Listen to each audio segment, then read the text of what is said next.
The Freeway Phantom. Washington, D.C., 1971. The air hums with traffic and tension. Streetlights flicker against the rain-polished asphalt of I-295. It's a city caught between promise and decay, and somewhere in the dark, a predator waits. Between April 1971 and September 1972, 6 young black girls vanished. All from neighborhoods east of the river, all found near the freeway, all taken by the same man, the one the press would call the Freeway Phantom. It began with 13-year-old Carol Spinks. She lived in a modest apartment in Congress Heights, where kids played double dutch in the street, and traffic lights stayed red just long enough for laughter to echo between the buildings. She told her sister Evander she was running down to the store, just a quick errand for soda and chips. Her mother had said no, but like any teenager, Carol thought she'd be right back.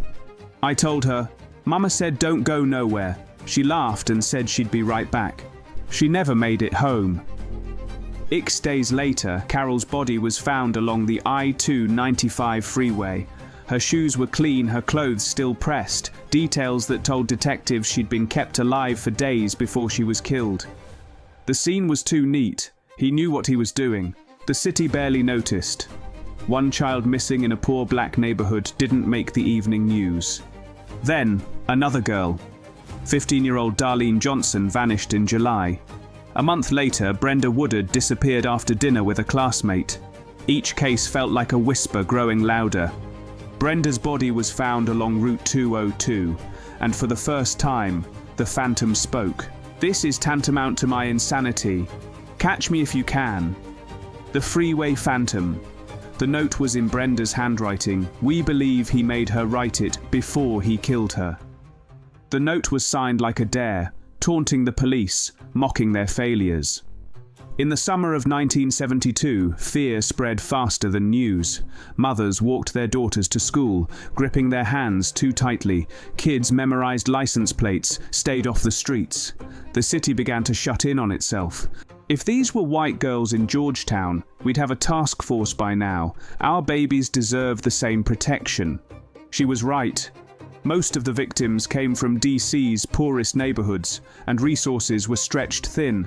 Police from DC, Maryland, and even the FBI got involved, but the killer stayed invisible. "We had over 200 men working the case, and he was always one step ahead." The media dubbed him the boogeyman of Anacostia, but for parents in Southeast DC, he was all too real. Each victim told a story: green fibers, identical knots, and a strange mixture of engine oil and perfume found on some of the clothing. Same fiber pattern on 3 victims. Looks like something from a car's carpet. Investigators built a profile. A man in his 20s or 30s, familiar with the area, driving a green carpeted vehicle. It led them to the Green Vega rapists, a gang of men who'd been kidnapping women from cars that same year. We talked to every one of them. The Phantom wasn't one of those guys. He was smarter, calmer. He planned his crimes. He cleaned his scenes. He wanted the world to know what he could get away with. September 5th, 1972. Diane Williams, 17, left her boyfriend's house after dinner. She never made it home.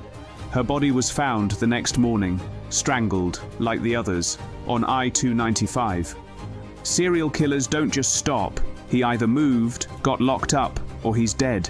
Diane Williams was the last known victim. Then, silence. No letters, no bodies, no more traces of the Phantom. For 50 years, the evidence sat sealed in boxes, photographs, threads, and that single note.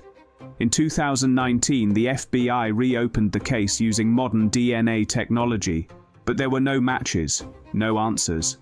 Some detectives think he was a soldier, trained, methodical, using the freeways like escape routes. Others say he was law enforcement, someone the girls trusted enough to get in a car with. He moved like he knew our patrol grids. He wasn't guessing. He knew. There are even theories of 2 killers, one who lured, another who disposed, but no proof ever surfaced. He knew when to strike and when to vanish, like the city itself swallowed him whole. For families like the Spinks and the Woodards, the Phantom never left. He lingers in the silence between car horns and sirens, in the echo of every child's name shouted across a playground. 6 girls, 6 stories, one city that never got closure. The Freeway Phantom may be gone, but what he left behind still breathes in the cracks of DC's freeways. This has been a K7 Media presentation. Subscribe for more.